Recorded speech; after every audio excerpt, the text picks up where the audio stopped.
పోలవరం ప్రాజెక్టును నిర్ణీత సమయంలో పూర్తి చేయాలని ముఖ్యమంత్రి చంద్రబాబు అధికారులను ఆదేశించారు. హైదరాబాద్ లేక్ వ్యూ అతిథి గృహంలో మంత్రి దేవినేని ఉమామహేశ్వరరావు అధికారులతో 2 గంటల పాటు సమీక్ష నిర్వహించారు. ప్రాజెక్టు పనులపై అధికారులకు దిశానిర్దేశం చేశారు.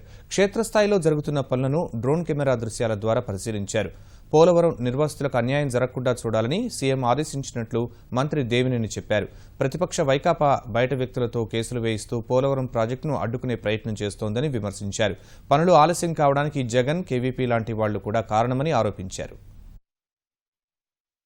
ఎవరైతే 7 ముంపు మండలాల గ్రామాలు ఉన్నాయో వాళ్ళకి రీహాబిలిటేషన్ కానీ, R&R కానీ, ల్యాండ్ ఎక్విజేషన్ కానీ, భూమి ఇచ్చే కార్యక్రమాలు కానీ వాటిని కూడా డ్యామ్ సైట్ ఏ విధంగా పనులు వేగవంతం చేస్తున్నామో నిర్వాసితులకి పూర్తి స్థాయిలో న్యాయం చేయడానికి ముఖ్యమంత్రి గారు ఆదేశించారు.